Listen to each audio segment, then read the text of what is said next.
البروجي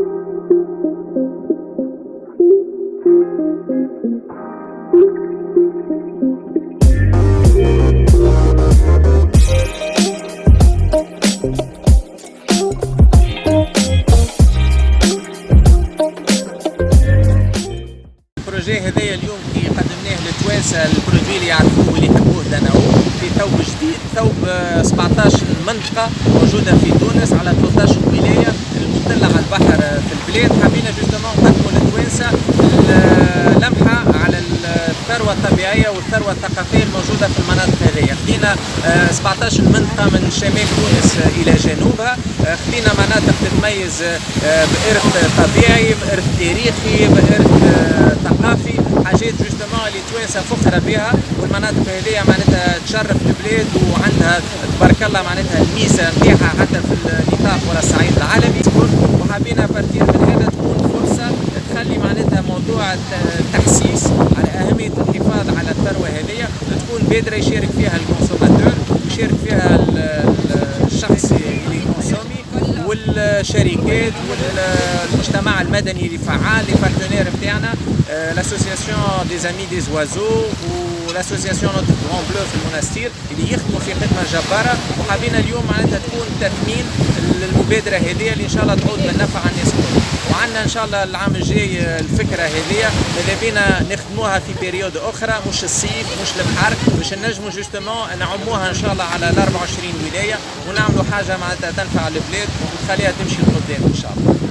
الجديد اليوم ان عندنا شريك جديد بالاضافه الى الشركاء التقليديين كما جمعيه الزرقاء الكبير، كما حمايه الشريط الساحلي، كما وزاره البيئه، كما غيرها من الهياكل التونسيه وحتى ذات البعد الدولي والاقليمي.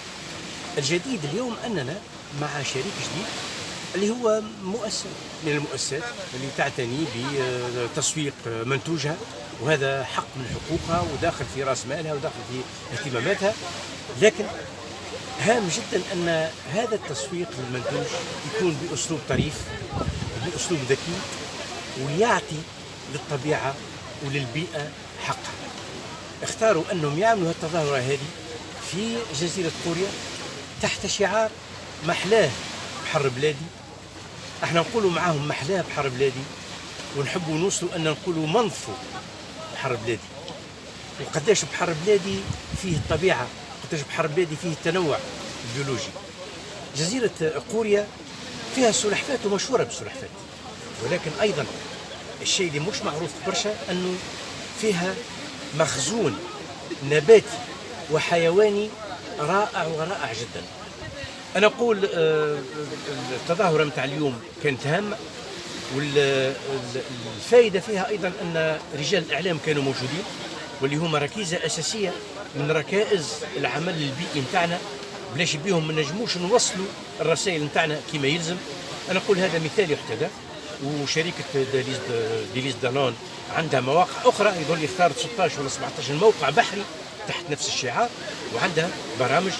احنا نقول جمعية أحباب بماضيها عمرها 45 عام، وبإطاراتها الموجودة في كل بلاصة، وبخبرتها في مجال الطيور، راهي على ذمة كل مشروع من شأنه باش يحمي البيئة، ومن شأنه باش ينظف البيئة متاعنا، ومن شأنه باش يضمن استدامة جمال البيئة وسلامة البيئة لكل التوانسة ولأجيال التوانسة الجايين.